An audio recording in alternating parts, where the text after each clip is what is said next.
Good afternoon, and welcome to our February webinar, a collaborative presentation of the Federation for Children with Special Needs and the Recruitment, Training, and Support Center, also known as RTSC.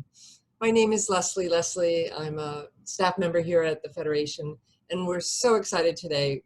We have a webinar, Reading Between the Lines, Understanding Reading Disabilities and Assessments. And I'd like to welcome Bridget Koetsch. Thank you. Thank you. Who is here today for our webinar. Bridget has a master's degree in both special education and history and a master's degree in special education, all from Fitchburg State. Yes, indeed. Great. We love Fitchburg. She also holds certifications in elementary education for grades 1 to 6 and moderate special needs for pre-K through 9. She's worked in local schools for 22 years as a special education teacher, a kindergarten teacher, and a social emotional learning coach. So I'm so happy that you're here to us today. Thank you for inviting me. As a parent of a child with a reading disability, this is really exciting for me to have you present on reading and the challenges it presents to families and students. So, great. The goal is to get the information out there. Great. So that people aren't intimidated by it. Okay, so our presentation today is going to touch upon the 5 components of reading, which was, let me see, go down. The National Reading Panel in 1997 was tasked with reviewing 100,000 studies, determined the most effective methods for teaching reading, and that report was submitted in 2000. And it is still a good panel to go by, and the results are still valid. No other report has refuted the findings of this report, which is good. When we talk about the 5 components in this presentation, I'm going to touch upon all 5 components, a little bit about what they mean, some of what teaching strategies you can use to teach these components, and also assessments for these. And then towards the end of this presentation, I'll talk a little bit about some of the assessments specifically. A bulk of this will be about clues. As a parent, what should you be listening for? What should you be looking for? What are some things that can come across as, I don't know, something's up with reading and I just don't know what it is. And I think that we've all been those parents that are, well, should we trust the professionals? And yes, there's that trust factor, but also you're the first teacher. And so to know those warning signs and to just have some more direction as to where you can go and to make yourself feel like, okay, I'm not crazy. I do think something is going on. I'm not sure what, and I'm not sure where to go with it. So I'm hoping throughout this, you can ask questions. We'll either touch upon them throughout the program, or at the end, we'll have a larger Q&A section. So let's jump in. So the first one we're going to talk about is phonemic awareness. So I'm going to kind of jump around. Phonological awareness is kind of the mothership. And then phonemic awareness is a component. They're all about the sounds in words. Some are in regards to syllables, which are the bigger chunks. A syllable is a word or part of a word with one vowel sound. In the rhymes, the ending parts of words. The part that is important when you're thinking about reading is the phonemic awareness. And this is the part that is the smallest structure in a word, the sound component. A phoneme is the smallest unit. It would be like a word like back. It has 3 phonemes, even though it has 4 letters. And this is why it can be easier, and it really, these are activities that can be done in the dark, or I say done while you're driving home, done while you're in the tub, done at bedtime when the lights are out. These are really just hearing and thinking and speaking about sounds. It's not looking at letters, it's not looking at words, it's just kind of having fun those beginning stages. So for the word back, where it's B-A-C-K for spelling, later you'll learn that we need to know the rules for these spelling things. The phonemes would be b, a, k, in just listening to the sounds. So within phonemic awareness, there's blending sounds, which is what I just did, putting sounds together, dog. There's segmenting sounds, where I say the word dog, and the child is asked to then break it into those 3 phonemes. Adding sounds, if I say dog and you add s, what word does it become? Deleting sounds, say dog without the d. Substituting sounds, say dog, change d to f. And those are sort of some assessments, but also some activities that you can be doing. So sort of what we say is there's parts that we assess, but also parts that are just good activities and good practice. They can come and play. And again, I say these are activities that can be done in the dark or while driving. Give yourself something to do. And then we touched upon phonological awareness in that component with the chants and the songs and the rhymes. Phonemic awareness activities, how do we teach and how do we assess? So we teach by just those activities. Elkonin boxes is one of these things, and some of this I've written for professionals, but I want to talk a little bit. Elkonin boxes would be, there's a picture of a dog, and then underneath that picture are 3 empty blocks. And that would reflect the dog. And so it's not using, it's not using the letters. So you have a picture of a dog, but you don't have the letters D, O, and G. You just have these sound boxes that you're kind of manipulating. How many sounds does a word have? That can be a nice game when you're driving. And I always try to tell parents, these are quick things. These are 15 minutes a day. These are not, we need to go to phonemic awareness camp. This is really just things that we can do sort of on the go. And they're a good way to assess as the parent, because you can say, you know what, we've been doing these activities and you're modeling these, but my 4-year-old is catching on, but my 6-year-old might not be. You know, so it can be sometimes those things where something's up. How do we assess? There's, for phonemic awareness, a lot of times the special education teacher will assess, a school psychologist will assess, speech and language therapist. That's really the great core of this. And I think that can panic some parents when they say, well, I think she has a reading issue. Why is the speech teacher coming on board in this assessment? Really, speech sometimes we think of as that just articulation, but really it's the language and the phonemic awareness of things. So I always am looking for assessments is just getting more information. What you do with that information is a team decision and is a family decision, but getting the right people on the team. And I think the speech language pathologist is a wonderful component of that.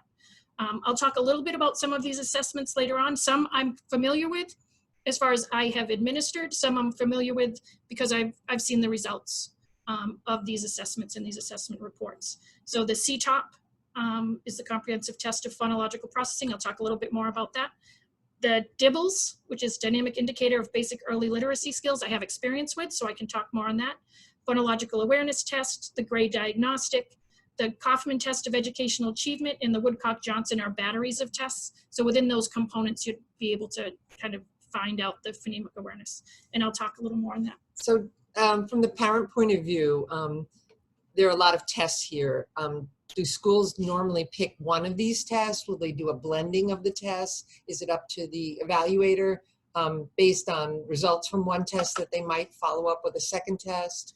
Well, it sort of depends on if the parents are the ones to first bring up these concerns, and you would talk with your child's teacher, and then whoever the evaluator is or are, they would ask, what part of reading do you think this child is having a hard time with?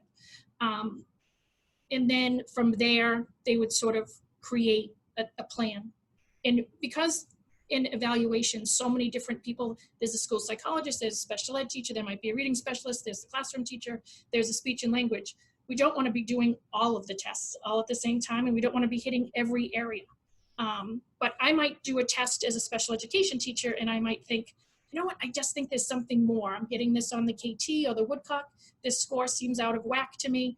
I need to dig deeper. And then I would get in touch with the speech and language and say, can you do the CTOP? Because I just think I don't have the full picture. And so that's kind of where it's truly is a team part. And I want to talk more about how parents can be more of an active part of the assessment component as well. Does that answer your question? Yes, thank you. You're welcome. So then if we move on to phonics, sort of, remember we talked about there are 5 components in phonemic awareness, and now we're on to phonics, which is sort of the gist of things, how we pull things together. There are 26 letters in the alphabet, but there are 44 sounds or phonemes. In teaching phonics, this is when the letters start to appear. This you can't do in the dark. The letters have to be there. You're decoding, which is your sort of word attack. You're trying to read these words. For the 44 sounds, the English language is truly horrible in that regard. And I think it's good to let families know that there's a lot of information. 80% of us just learned how to read. 16 to 20% of us struggle, and this is sort of where our struggle comes into. 6 syllable types with a closed syllable, open, vowel consonant E, R controlled, consonant LE, and double vowel. Some programs say there are 7 syllable types because they'll take the double vowel and break it into vowel team and diphthong. vowels have, we all know vowels have long sound and short sound. But the diphthong sort of adds a third component, which I like to call it a weird sound, because it would be like OY says oi, and AW says ah, and it's really knowing these 6 syllable types and where the breakdown becomes is some of us need to overlearn the rule. So our kids who are struggling in reading, once they get this systematic phonics instruction, they become better, they become more knowledgeable than their peers about reading because they have to, because things just didn't become so fluid for them. So that's within phonics. And then when we talk about phonics activities, again, we're talking about tapping it out again, but this time you're looking at the word. Catch it and tap it for spelling. Phonics has that component where I might say, catch the word cat, and then let it go, at, and then you're breaking apart that sound to know the beginning sounds, middle sounds, and final sounds. Alphabet beanbag. There's just a lot of really great activities that you can do once letters are in play. To go back to the phonemic awareness, making sure that that is a solid foundation before we move in. I think sometimes with the push to get kids into books and kids reading, we don't give the respect that that phonemic awareness needs.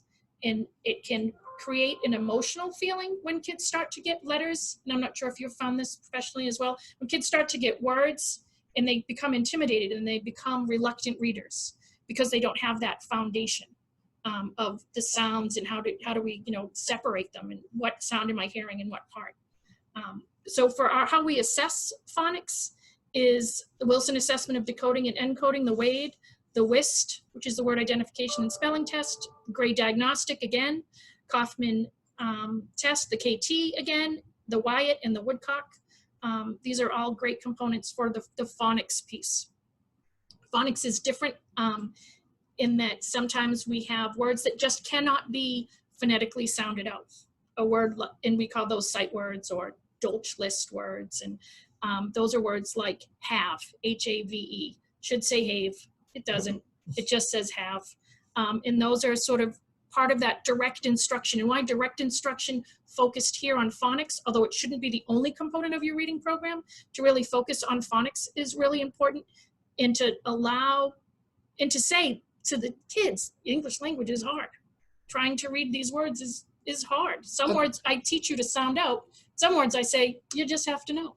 Are those the sight words that Those they are get, the sight those words. lists Yes. that they get in school? And we get those lists, and sometimes because we just we can send out those lists, kids are trying to sound those words out. And some of them, sight words can be sounded out. A word like on can be sounded out, but the idea of a sight word is that they should be fluid, they should be quick. So yes, on can be sounded out, but we want it to not have to be, which is why we want more practice with it. But a word like said should be SED, So but it's not. we're getting a couple of questions Okay. in regarding students who speak English as a second language. And I didn't know if you were going to cover that later on, or I don't have that as part of it. It's not part of my. How does that work? So if you have an English language learner, what assessments, do they follow the same assessments? Would they have expectations of different challenges because they're also learning English at the same time? Right, so you would want to make sure that you knew what their capability is in their native language. And that can be a good predictor of what gaining a new language will be. So if you can, and it can be difficult for some school districts, but difficult doesn't mean impossible. So to make sure that assessments are occurring in their native language. If there's an issue in your native language for learning to read, then that is, again, a good predictor that there will be an issue in learning English language reading. Thank you. I can look into that more. Not right now, but Thank you. You're welcome.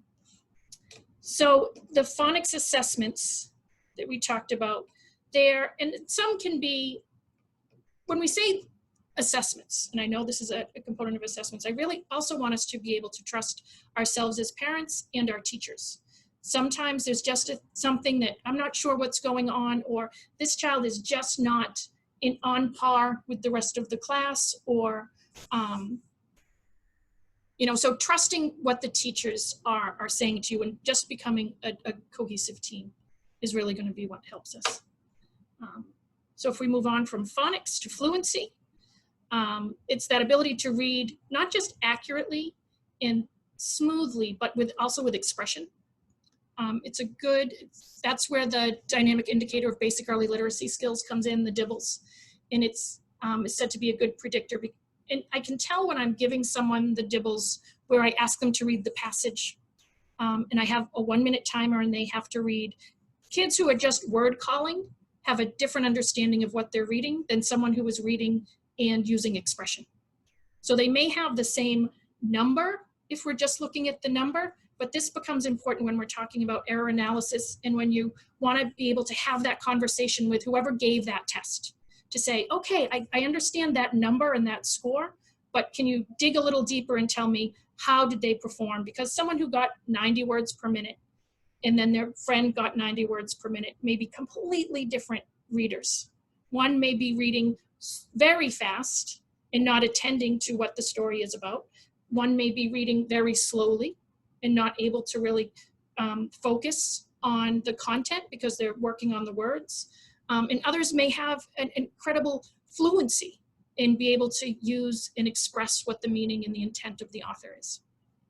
So that's where, if you're struggling with decoding, it's going to come out in the fluency. And so again, having all of these components being assessed and having the proper tools and the right people around as part of that team is important.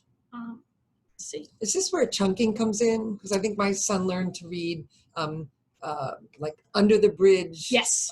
Lived the Troll Who Spooked the Children, Right. so that he would learn to chunk words together to increase his fluency? Yes, absolutely. So in order to get there, you have to know how to read the word under, the, bridge. So it's those steps that if we try to do a lesson that encompasses all 5 of these components within one 45-minute time, then at times we might be doing a disservice because we're not giving the weight to the areas that need the weight to.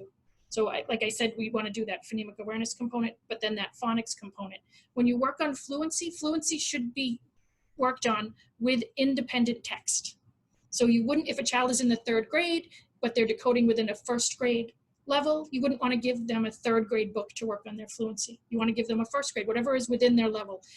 Fluency really is more beneficial when you use the same book several times, because that just gives them more ownership. And that's the fluency is, in the reading out loud is where our kids fall apart. It's where our kids hide from reading. It's where they get stomach aches. It's where they get to the nurse. It's where at home, I'm too tired to read another page, Mom, you read it. You know, it's kind of where that is. So I think that fluency needs to be worked on with easy text. What can be misleading is if you have a 3rd or 4th grader and you have picture books or small story books, that is misleading. Those books may not be at 3rd grade level. Those books may be at 5th and 6th grade level. The Polar Express book is considered a picture book. No way would I consider that a book that is appropriate for someone who is struggling to read.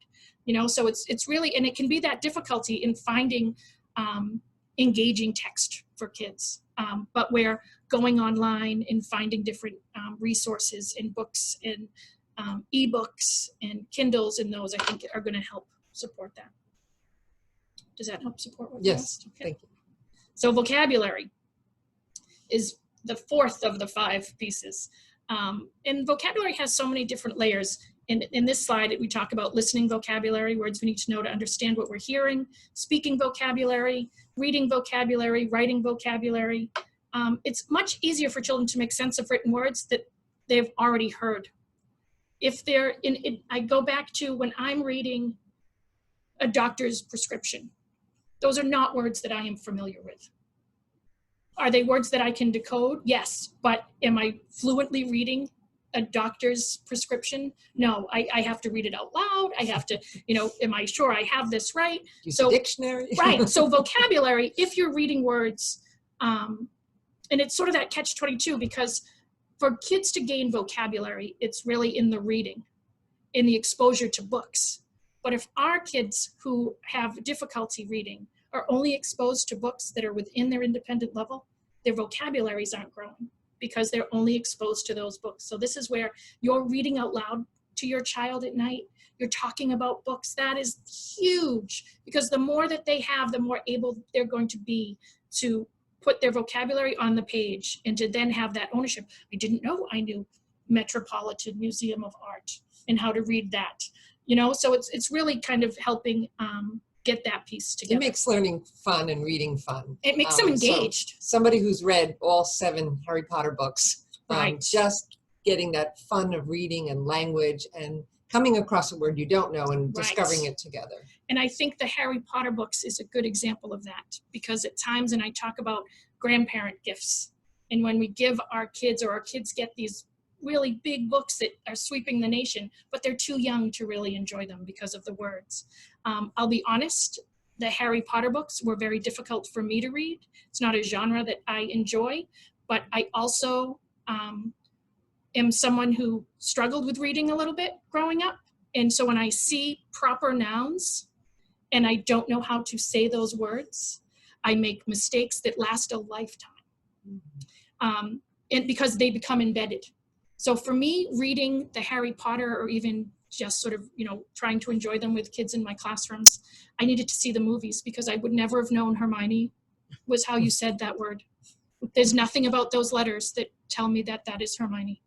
And so I think, you know, that we need to be honest about that with kids and say, yeah. It's hard for everyone. It's hard for everyone. Yeah. So I think that that's sort of that vocabulary component. And that's, I am someone who thinks there's no harm in seeing the movie before you read the book. It builds your vocabulary. It gives you that background knowledge, and it gives you that comparison. Holes is a different movie than it was as a book. You know, I reacted differently to it. So when we look at vocabulary assessment, this is where the speech and language person becomes important. The Peabody picture vocabulary. Depending on the test, and you really want the expert to be there, you find out that they all have a vocabulary score, but how did they get to it? One test may be, here's a picture, tell me what it is. And that's one assessment. One might be, here are 3 options, choose which 3 options it is, or does this mean this? So sort of how, is it receptive language that it's testing? Is it expressive language that it's testing? And those are those components. Vocabulary is just experiencing life and getting out there and building background knowledge. The headbands game, I think, is a wonderful game that, you know, you can buy, but you can make. We used to make it with toilet paper in college. So it can be a fun game, and you just can put words on. When my kids were little, we would do, with a Girl Scout troop, we had Christmas carols. And so someone had to give you questions or could give you clues about it. And so that all builds within that vocabulary. Draw it out, act it out. Active listening to read aloud for vocabulary. Today we're going to listen to this story. I know we listened to it yesterday, but think of a word that's in Billy Goat's Gruff that was surprising to you. Or, you know, let's talk trip, trap, let's talk about those types of words. So it can be instructed, but it also is sort of that life exposure and in hearing more, in watching more, and just being more engaged. Any questions on vocabulary? No. Well, okay. So now we go into comprehension. It's where sort of it all comes into play. And it's kind of, it can be tricky to teach. It's not so tricky to test. I think the way that some have been teaching it has actually been assessing it. Comprehension is you read a passage, I ask you questions about it. Sometimes in some reading programs, the instruction is you read a passage and I ask you questions about it. So they look exactly the same because they are. So I'll talk more on the next slide. It's strategies for teaching comprehension really has to be an engaged component where the teacher is modeling this strategy, then helping and supporting the student to use that strategy, then asking the student to use that strategy on their own. So it's kind of a slow release of processes. It's thoughtful interaction of a reader with a text. It's making those connections. When you're reading something, can you visualize it? Can you picture this story? If there's a story about something that I know nothing about, which would be maybe fishing. And there was a story about fishing, but I don't come with any background knowledge. And ice fishing. I don't come from a place where ice occurs on bodies of water, then that is completely foreign to me. So it's kind of making those connections with that. Okay, I have never experienced that, but I remember seeing a movie that was in, and so I can bring, and helping the kids make those connections, that they don't have to know everything when they open a book. They really need to be pulling from their life and from their surroundings. When we look at comprehension activities and assessment, it's retelling a story. In teaching kids how do we retell a story, it's using visuals. Some kids really need visuals. I talk a little bit, I've used story grammar marker. We're lucky to be in the state of Massachusetts where we have just wonderful reading sort of companies or thoughtful people who have thoughtfully looked into reading and instruction. Barbara Wilson, you know, we really are very fortunate to be in Massachusetts for many reasons. The story grammar marker really puts that visual into things, but you can have those visuals. Purposeful read alouds, listen for character. One thing I would say, particularly now when we talk about bullying and how do we teach social emotional learning, and as someone who is a social emotional learning coach, even with the little kids, I would say, we're gonna read this story, Billy Goat Scruff. I want us to think about character empathy. How do you think the Billy Goat is feeling before they came to the bridge? Okay, now how do you think the Billy Goat is feeling after the first Billy Goat? You know, so it's really helping them to see, oh, this story isn't just about the words. I should be experiencing this story. And that's where comprehension is. It's really knowing and experiencing these things. For assessments, an informal reading inventory is good. I've used the Jerry Jones and the QRI, and that's where I would ask a student, and that's not necessarily normed, but it can give you great information. And so that's where I would ask a student to read passages to themselves, and then I ask comprehension questions. That gives me good information. And then another very important part is I read the story to them and they answer questions. And what will happen is at times that silent reading component, they're imposing their own comprehension, they're imposing their own background knowledge on stories. So it's in that error analysis, in that if a child has answered a question, the story's about a dog, and the child answers the question that could be right, but you know that answer comes from their real life because their dog just had a bath. It may be misleading because they didn't get the information from the text that was in front of them. So some caution has to be looked at in that regard. And what will happen with our kids is their listening, or their listening comp and their silent comp will be higher than their decoding. And it looks like a puzzle, but really because at this stage, the content of the stories are based on life that kids would have. So really that imposing and sort of that comprehension imposter can occur and can become misleading, which is again why we need all facets of reading to be assessed. So is comprehension really the end game in the reading process? You know, you need to have all the components available so the student then can comprehend the text that they're accessing, and that demonstrates then that they are reading at a grade level or whatever. Yes. You need that comprehension test to really see if Right. they've got all the other components in place. Because the end game is really to be able to read anything and know what you're reading. You read the newspaper and you know what that sports article is about. You know, that's the end game for everything. You know, so absolutely. And then, so those were the 5, and we'll keep touching upon them. Some other disabilities, we'll talk about dyslexia, which is kind of the main one. Language learning disabilities. Acquired alexia would be if you have a brain injury or a stroke where you used to have the ability to read and that ability has withered. And the approaches to building that back up are the same as if it hadn't occurred. Hyperlexia is very interesting, and that's where you can decode everything, but your understanding of it is limited. There's a disbalance between, he read that and he read it with expression, but when I ask him about it, he thinks there was a dog in it, and the story was about a scientist, so it's really where they just don't mesh. There's not a lot percentage-wise. There aren't a lot of diagnosed with hyperlexia, but I think that's because we don't have the understanding, and the focus of research hasn't really been there just yet. And when we look at reading disabilities, it's that language comprehension, fluency, speed, phonological deficits are where they come in place. Any questions? No. On the board? Clues to dyslexia. So the next several slides will be clues to dyslexia.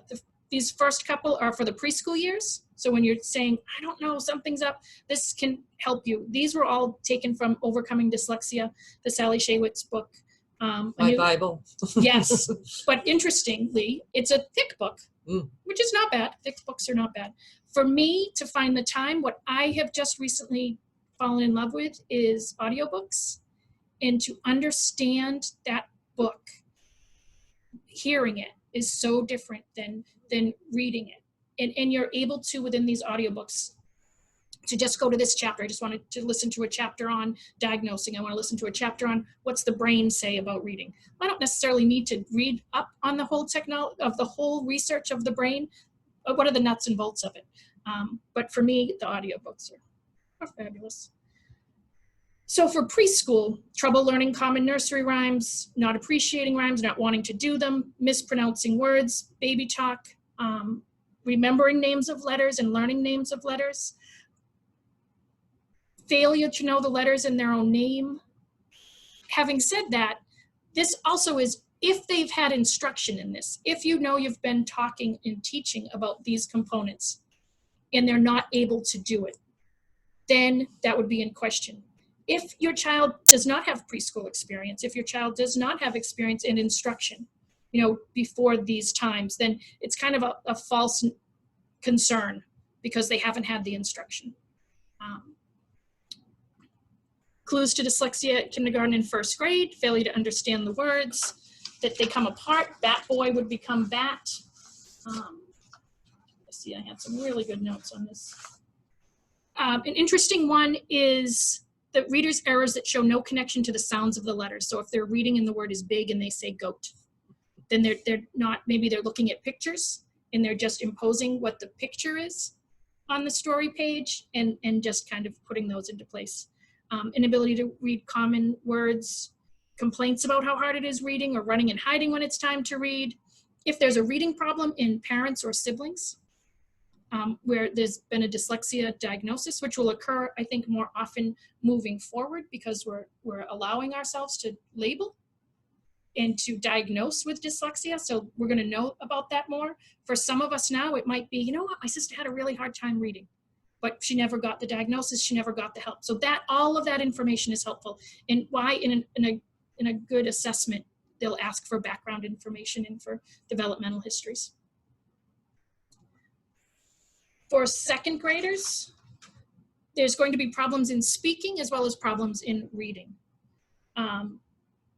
Mispronouncing words, not being fluent. This child wouldn't be, and they use no glibness, which is such an interesting sentence. But what it means is not talkative or smooth. Being glib is sort of that being insincere and speaking quickly. Our kids are trying to create each word as they're saying it. And so they really don't have time to beat around the bush. They're just going to kind of focus on these things. Saying stuff and things because they can't recall or retrieve the word that they want to use. Not being able to, I'm moving my page, but not that. Not being able to find the exact word. Like I said, saying tornado instead of volcano. Substituting lotion for ocean. The need for time to summon an oral response and coming up with things quickly, as I said on the last page. Difficulty remembering small bits of information, your phone number, dates, names, that kid. They'll say, who did you play with that kid? The blonde one. They'll kind of talk around those areas. Problems in reading, very slow progress in acquiring reading skills. Should be reading at this level. I still see my child reading at this level. I don't see growth. That's an important part to kind of red flag the school. Lack of strategy in reading new words. Sometimes these kids I'll call consonant divers, where they see the first letter in a word and then they just kind of dive in. The word could be dog, they say dinosaur. They're going off, and that's that consonant diving. They'll have trouble reading unknown, unfamiliar words that have to be sounded out, and they make wild stabs and guesses at it. Function words, those small words, can be difficult too. Every time they come upon a word, it seems as though it's the first time they've seen that word. Omitting parts of words, like I like this, like someone has chewed a hole in the middle of the word conable instead of convertible. Fear of reading, and that's that emotional component, that waiting too long, and once you have a gut feeling that something is up, that's when to react. If the school says to you, let's wait and see, be very cautious of that. It's not a wait and see kind of a thing. It feels yucky to not be able to read when the rest of your class is reading. It feels yucky to not be able to read when you know every night someone's going to put a book next to you and want you to read. So the time to act is when you have that first feeling. See, reliance in context to discern the meaning of what is read. And that's where I said that they can impose their own context on things, or looking at the pictures and kind of creating the story that way. Disproportionately poor performance on multiple choice tests, especially where you know it's a topic if it's science and they're taking this test and it's on dinosaurs, and you know they know all of this information, but they're still doing poorly on it. Could be because they don't really know what the words are. Substitution of words, that in saying automobile instead of car, or the reverse, because they know the gist of the story, so they're just sort of imposing, and it does make sense. And if you're not reading the same book as your child, or not reading over your child's shoulder, if they're just holding a book and reading to you, you don't really know that they're saying the words. And they get good at it. Exactly. Depending on how old they are, it doesn't take long for a child to realize someone's going to make a face if I struggle at a word. You know, there's a 5-year-old that's watching my every move. I have to kind of be on top of things. So it can become important. And I always say, have your child read out loud to you. Be listening when your child reads out loud. And it doesn't mean read this whole chapter to me. You can just say, read this tiny little section. You know, mommy wants to hear you reading, kind of things. So spelling is going to be an issue, and that's where the phonics and overlearning these rules will come in place.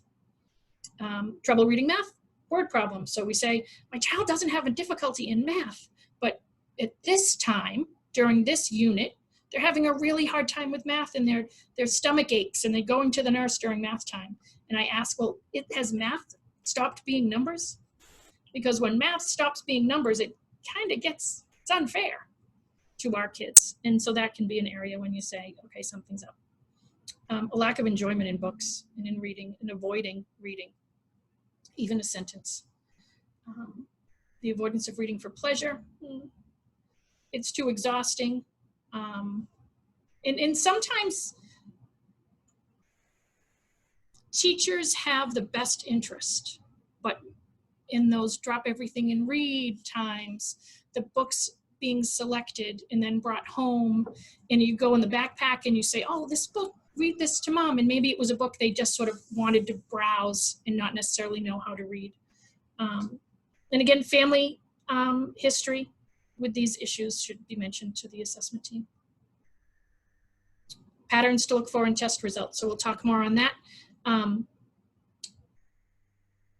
me see. So difficulty reading single words, particularly difficulty decoding nonsense or unfamiliar words, because that tells you if they know the attack. If they have a strategy, they'll use it on a group of letters, not just a word that they may have seen. As I said, reading comprehension is often superior to decoding.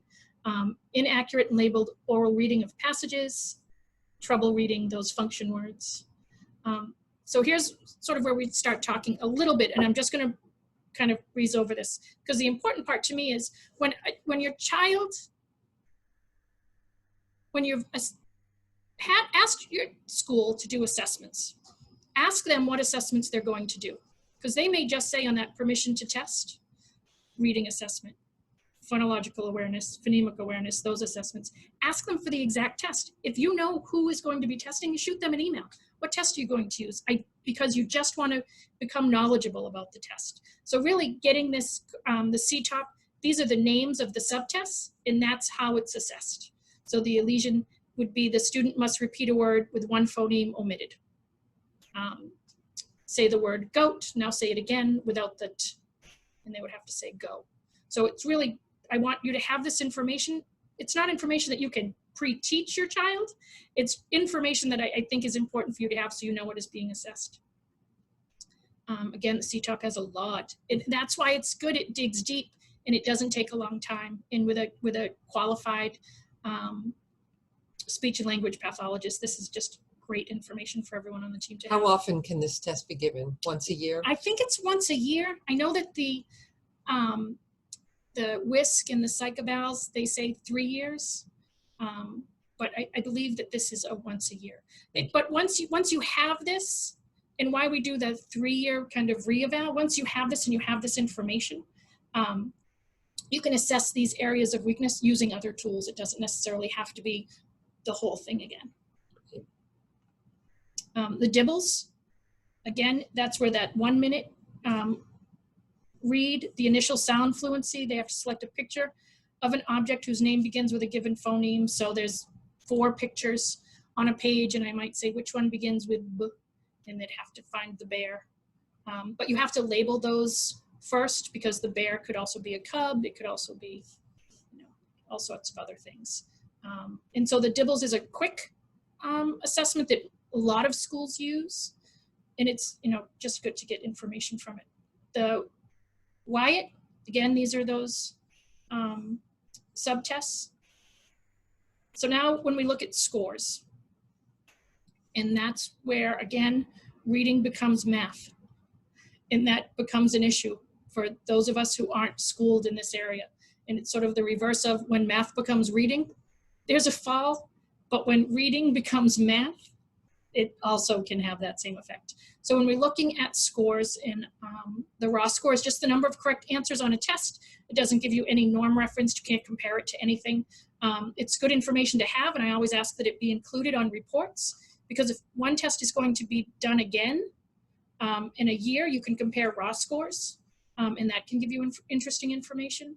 The number of tasks performed correctly would also be part of the raw score. The standard score is at the bottom, and that's the one to me that is the most user-friendly, because 100 is average, and 15 points is that standard deviation. Where does the average range exist? And for a standard score, it's 15 points, so 85 to 115. Most children will fall between that, and that's why they get that average range. A score of 85 and a score of 115, although they both fall within the average range, are completely different kids. So it is important to to look at this standard score, but then also the percentile rank comes into play, where that's the average range is 25 to 75 on the percentile rank. 75, if your child has a percentile rank of 75, then they scored as well or better than 75% of their peers.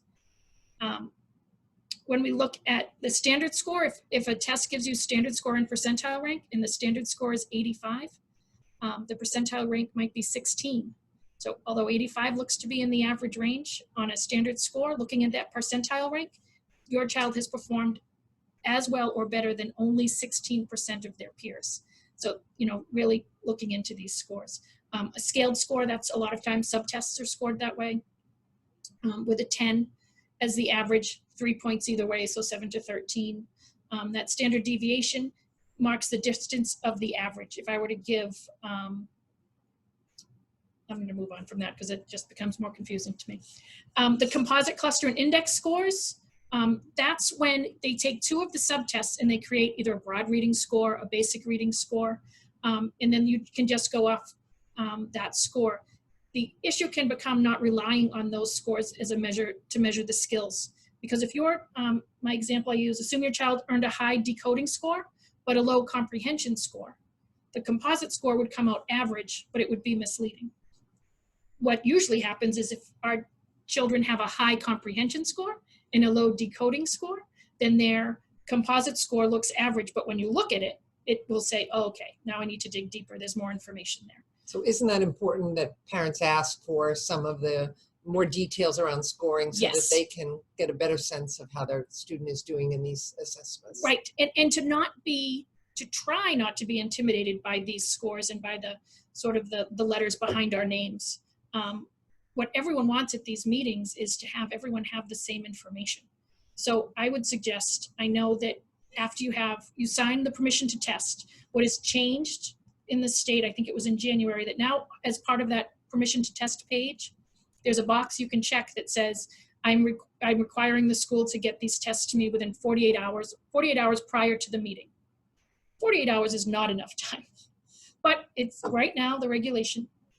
If you don't check that box or you don't put in writing that you would like these assessment reports, then you are handed them at the meeting and you have no time and you're just going off of what everyone is saying verbally. The importance of getting those assessments in your hands is on that assessment report is the name of the person who gave the test. It'll have their contact information if they're a consult from the district, or it'll have their information for the district. Call them and say, I see these scores, I don't know what they mean, or this isn't matching what I'm seeing at home. Why is the reading composite score so high? I'm not seeing that at home. And having that conversation, the assessor may say, oh, all right, but when we look at these breakdown, the decoding is an issue. Yes, you're seeing that at home. So really, the biggest takeaway, I think, from today is always contact. If you have a question, contact the person that gave the test. Sometimes we think we can only contact our liaison or the special ed director. But if someone has spent time with your child and has created this information based on their assessments, you absolutely have a right and need to be in contact with that person. Even to say, wow, it totally looks like my child. Thank you so much. Or something's up in this, or I don't understand this. So you get your questions answered prior to the IEP meeting. Yes. And that becomes a better, more informed meeting because Right. You're moving forward from a place of like, oh, I get this, I understand this, let's move on. Right. And it goes back to that, how we say about teaching kids vocabulary and that background knowledge is important. You have to provide yourself with that going in. Again, this looks at that dreaded bell curve. With the standard scores, as I said, if you look at— We're all above average. We are, so much so. Standard score of 85 could be a percentile rank of 16, which is different than 25. So again, it's really, my best advice is to, if you get scores, if you get reports that don't make sense, if you get reports that don't have a lot of summary, but a lot of score, then you definitely want to get in touch with the person who gave the assessment. If the summary is written in a way that another professional can understand it, but you can't, you want to get in touch with that person. Sometimes we just get used to our audience. And some districts want your report to be able to be read by the special ed director. I'm someone who wants the report to be read by the parent. And so— Or all the educators. Exactly. I've sat at tables and I'm constantly saying, what is proprioceptive? And I need a little, Google app for myself. So that's sort of, I don't want to dig too deep into the scores because I think this next slide says it. If you did your homework and you still have questions about your student's assessment report, contact the evaluator before the meeting and ask for clarity. Ask to meet in person, in phone call, or through video conference. It's the best way. And then resources that we have. Tests and assessments through Wright's Law. Again, Overcoming Dyslexia. Highly recommend getting the audio. I never knew it was in audio, so that's something I learned. I don't think it would be great. a movie, but it would be a good one. So yes. So do you have any questions? There are a couple of questions here. Someone was looking for services and classroom programs in the Boston Public Schools. You're not probably familiar with that, but where would the place that if you were a parent and wanted to find out about the programs within your school system, who would you call? Call the teacher and ask what text they're using. If they won't, if we're thinking about an IEP, they don't have to say what program they're going to be using to teach your child. It's important that it's a systematic, evidence-based. But really, you won't find it on the website. No. I mean, so many school websites are just not user-friendly. And if a school district is using an evidence-based reading program, for example, say Wilson, and you think Orton Gillingham is better or a different program, the fact that they're using one, regulation-wise, they've met the standard. Absolutely. In providing a research-based or an evidence-based reading program. What becomes important is the progress monitoring. So we can say all of this assessment is great for the initial diagnosis, but if your child is getting, say, Wilson or Gillingham or Project Read or Linda Boot Bell, you want to see that they're making progress. You want the progress monitoring information. And that's where the progress, if your child is placed on an IEP, and you get progress reports written based on their IEP goals, you want to make sure that they're saying has improved by, that there's a quantifier, not I think they sound better at reading. You know, that it's not just anecdotal. Anecdotal information is great, but we really want those quantifiers. So in a reading kind of a benchmark, would you ask for words per minute or types of numbers of words, comprehension levels? There's different types of ways to measure all of those different reading components. Right, and it depends on the weakness. And it depends on if your child is decoding and fluency, they're working on fluency, and decoding is up to par. Then you want sort of that fluency information, but you don't only want the fluency information. And what's hard is it's hard to find appropriate or normed progress monitoring tools. So you might see a student is reading, say, on the 3rd grade level, but you might want to have some more information as to what is their level in all of those 5 components in terms of their understanding vocabulary and comprehension. And you can disagree. And you could get the progress report and say, okay, I am not seeing that at home, and I am someone who hears my child read. You know, and you can say, and because of that, I'd like to meet again. And you know? I think also students have different types of trajectory of learning, that they can reach a plateau and then all of a sudden jump higher. So that I think parents need to expect different variations of learning within any given year. Yep. And I always say it becomes that point when I will ask parents, are they reading the world yet? Can they go into a store and know that that's milk because they see the word and they say, I knew that was milk. They've known it all along, but suddenly M-I-L-K becomes a word to them. When trucks go by you on the road, are they just reading the logo? Or they start to notice, hey, I knew that. I knew that was French fries. You know, I didn't have to say the number 2, you know, when we walked into McDonald's or something. So it's picking up on those things that parents should be seeing. So as a parent, we knew my son was having trouble reading because we go buy ice cream and he always ordered vanilla because he always knew it was on the chart up on the wall. He couldn't read the chart, but he always asked for vanilla. And we were like, okay, he's not asking for chocolate chip because he can't read it. So that's things. Could you address the schools using a tiered system of support to support students reading, and when families should ask for more evaluations around reading concerns? And that can come into play when you say, I think something's up, and sometimes an administrator will say, well, do we have a plan for you? We have tiered supports. Tier 1 is in the classroom. Tier 2 is when they get some support maybe from the classroom teacher. Tier 3 is when, you know, we really get our special, you know, we do X program, reading groups and pull out and things. And yes, that's great. That, however, is not diagnostic. So yes, support is great if it's not focused on the area that your child needs. You always have, and what I say is put it in writing. Send an email saying, I am formally requesting per this email for my child to be assessed around in regards to reading difficulties that we are seeing at home. Thank you, send. And then within that starts a chain. And after that is received, I think it's 5 days, they need to reply to you with an N1 or and say, yes, we agree, or no, we're not going to test. Sometimes what they'll say is, come on in, let's talk. Do I have a plan for you? Tier 1, Tier 2, Tier 3, and you can say, that plan sounds lovely. While that plan is going on, I would like my email and my... And start the assessment process. And start the assessment process. Don't not teach my child in these wonderful planned ways you have, but I need to know what's going on. And can you also address a little bit the movement? I know it helped my son into assistive technology, because at some point they're struggling because there's so many maybe years behind in reading. They still need to access all the information in their middle school and high school classes. But it should not replace and it should not become reading instruction.